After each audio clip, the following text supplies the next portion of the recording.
It's a vast industry. In 2023, the hospitality industry was valued at $3.7 billion globally.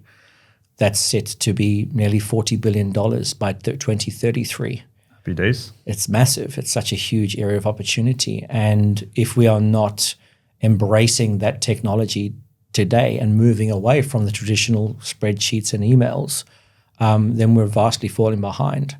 A lot of what happens and comes along with it is change management. A huge amount of change management required to bring everybody along for the journey.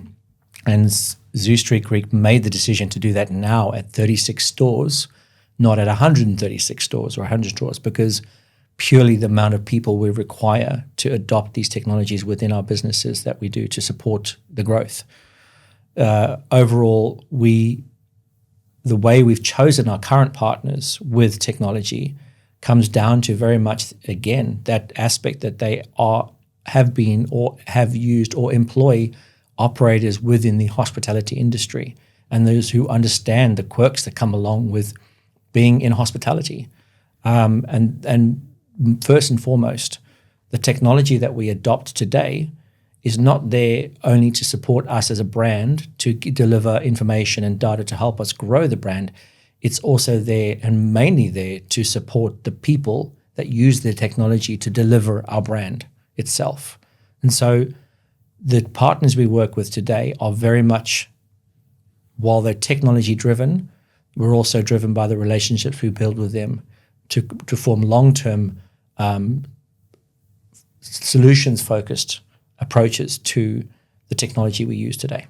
I really like what you said about software being built by former operators, because this is something that just became more possible in the last few years and last decades. Before, building software was very expensive, and it was only certain big corporates that could afford to have a development team to build bigger softwares, and mainly in the likes of like ERP softwares that obviously would have to then be reused for so many different purposes.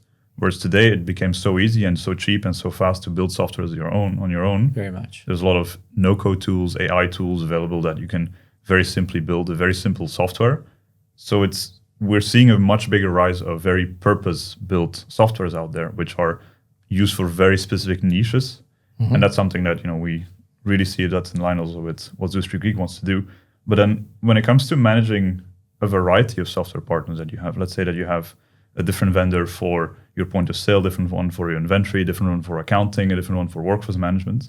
How do you go about making sure that all of that stays well connected and there's no discrepancies between these different systems and you're able to basically still feel like you're operating one system? So how do you go about that? It's tricky because, as I said earlier, there's so many opportunities and differences out there. I think what I've managed to achieve with Zeus Street Greek over the last 6 months in particular is to really dig deeper into not just selecting specific technologies. I think every technology, especially your bigger point of sale businesses, will always offer variations of those other opportunities, inventory management, labor management.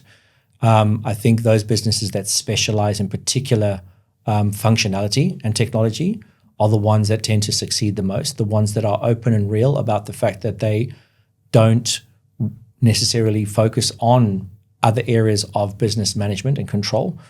A point of sale system needs to be a point of sale system. An inventory management system needs to be an inventory management system, and a labor management system needs to be so. But it doesn't mean that they can't work together.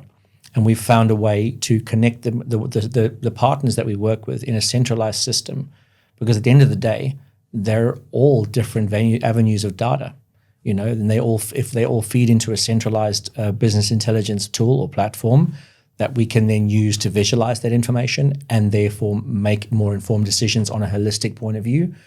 We haven't had that access to that technology before, or we haven't found ways up until now to choose partners that will happily and actively connect and work together, whether that's through an API integration or whether that's through a centralized data center, whichever way it may work. And I think that's vital to the success of what we're doing today.